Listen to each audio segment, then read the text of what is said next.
We all have the power, if we wanted to not be poor if we learned how to raise money. Everybody can say, I don't have money, I can't afford it. He says that's why he's poor. He's lazy. So the reason I say only lazy people use their own money is because it takes much more intelligence to raise capital. And so I've never been able, ever since my rich dad as a little boy, my rich dad forbade me from ever saying, I can't afford it. He says, figure out how you can afford it. How can you do something? Figure out how you can do something. So over my lifetime, most of the projects I've started, I've never had any money. I like not having money because it forces me to think. I get creative. I have to educate myself. I have to talk to rich guys.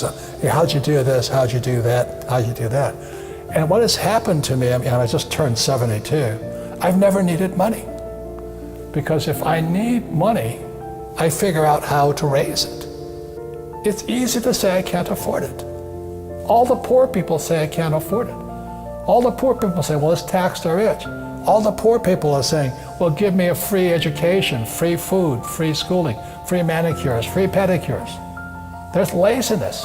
Only lazy people use their own money. And that's what really pissed off a lot of people out there. You calling me lazy? I said, yes, I am.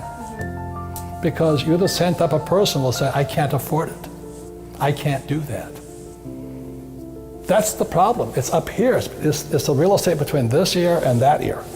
I can't do that. Most of my family say, oh, I can't afford it.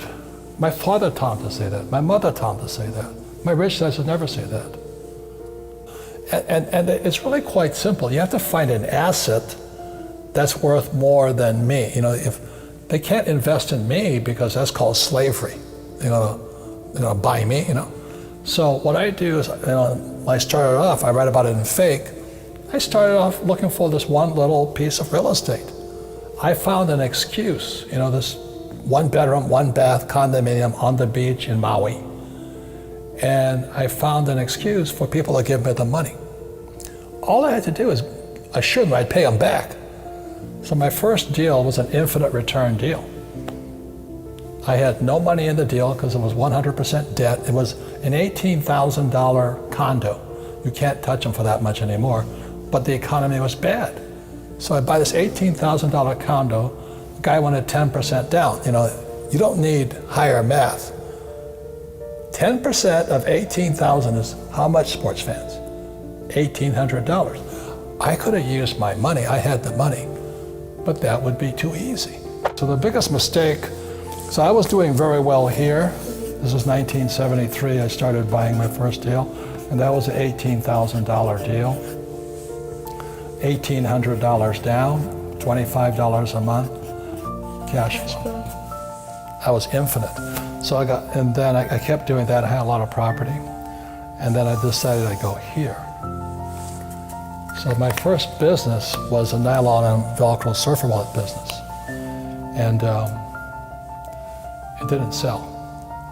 So, everybody knows what those wallets are today, but back then, this is 1974 or 5. Yeah, 75. They didn't know what the wallets were. So we were going broke really fast. Mm-hmm. We bought 100,000 of these wallets from Korea. We shipped it to our warehouse in Long Island, and we were borrowing money from our investors. So we raised about $600,000 to get this little goofy wallet business up. So we were in serious trouble. I owed my father about $200,000. My rich dad was laughing at me.